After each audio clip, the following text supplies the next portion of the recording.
সময় চলে যায়, দিনগুলো চলে যায়, কিন্তু স্মৃতিগুলো রয়ে যায়। সেই জানুয়ারিতে গেছিলাম কক্সবাজার। অনেকগুলোই ভিডিও আছে, দেওয়া হয়নি। সবগুলো একসাথে দিলে মজা থাকে না। সমুদ্র কার না ভালো লাগে, সবারই বারবার যেতে ইচ্ছে করে। সমুদ্রের ঢেউগুলো খুবই সুন্দর। সমুদ্রের যে একটা গর্জন, সেই গর্জনটা আমার কাছে ভীষণ ভালো। সবারই মনে কিছু ইচ্ছা আকাঙ্ক্ষা থাকে, সবারই সব পূরণ করার দরকার। বাঁচবেনই বা কয়দিন, যার যেটা মন চায় সব ইচ্ছা পূরণ করা দরকার। আমরা একবারই পৃথিবীতে আসবো, বারবার না।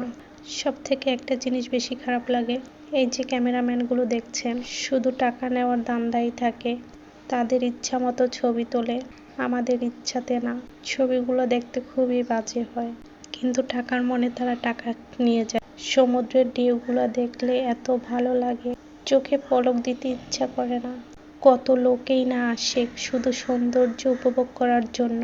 যাদের মন ফ্রেশ তারাই ঘুরতে যায়, তারা টাকা পয়সা নিয়ে ভাবে না। শুধু একমাত্র প্রকৃতি প্রেমিকরাই ঘুরতে পছন্দ করে, যেমন আমি একজন।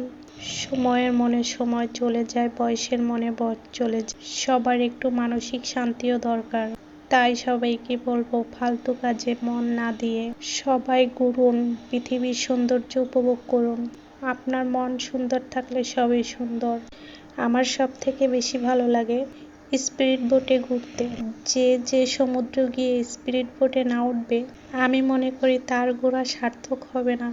আমি উঠেছিলাম, কিন্তু আমার প্রচুর ভয় লেগেছে। প্রথম ভয় লেগেছে, কিন্তু শেষের দিকে আমার ভয়টা কেটে গিয়েছে। ঝিনুক টোকানোটা আমার খুবই ভালো লাগে। সবাই ঝিনুক টোকায়, ঝিনুকগুলা পানির সাথে আসে, তখন অনেক সুন্দর লাগে। আমি নদীর দেশের মানুষ, তাও অনেক ভয় পেয়েছি। যখন আমি অনেক দূরে গেছিলাম সমুদ্রের, তখন আমার একটু ভয় কাজ করেছে, কিন্তু অবশেষে ভালোই লেগেছে।